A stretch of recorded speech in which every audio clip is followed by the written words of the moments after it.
really bothers me, every time I'm minding my own business and enjoying a little online free speech argument, there's always one person in the comments section who says this. It's unbelievable how these people continue to promote lies with zero consequences.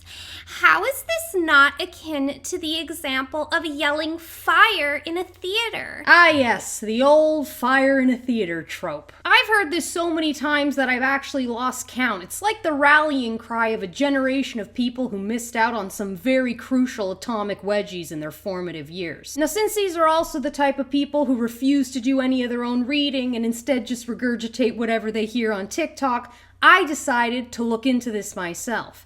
Is it really illegal to yell fire in a theater? In short, no. It's no more illegal to yell fire in a crowded theater than it is to go to an abortion rally and yell personal accountability, even though both are likely to result in a stampede. This is just another myth, like unicorns or trolls or bisexuals. So where did this irksome trope originate? It actually has a very interesting backstory. It originates a little over a century ago when the Supreme Court was wrestling with several cases involving defendants who spoke out against government policy. Each case involved a violation of the Espionage Act of 1917, which essentially made it punishable to do anything that interfered with US military operations, including speaking out against the draft. In the landmark case of Schenck versus the US, Charles T. Schenck, the U.S. Socialist Party's General Secretary, found himself in front of the Supreme Court for passing out pamphlets encouraging men to refuse the draft. And the Supreme Court ruled that freedom of speech afforded in the U.S. Constitution's First Amendment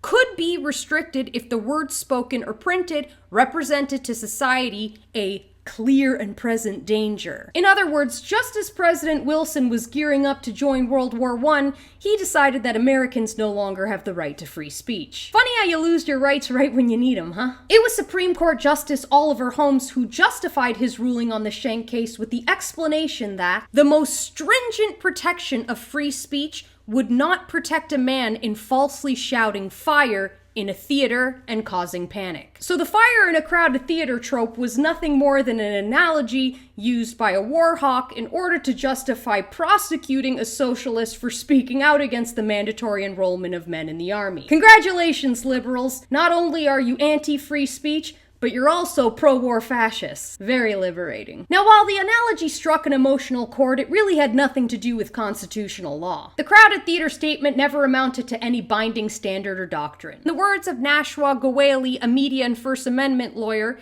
it was basically a bit of emotionally charged extra flair from Justice Holmes. So what happened to the decision made in the Schenck versus US case? It was repudiated. Yeah, I didn't know what that word meant either, so I looked it up. And it means rejected, thrown out, trashed, deemed unconstitutional. Which is why you can still say things like, make love, not war, and not be criminally charged for espionage. And it's why you can still shout things in crowded places that you may deem harmless, but are actually a threat to mankind. Like, your vote matters! Now, this is my philosophy on life. This is why I don't get too involved in like the wellness community and like nutrition and stuff like that, because people are changing that shit every day. One day, coffee's great, coffee's bad, coffee's great, coffee's bad. Coffee's great as long as you shove it up your ass and nowhere else. Like, I can't keep up, so I just stay out of it.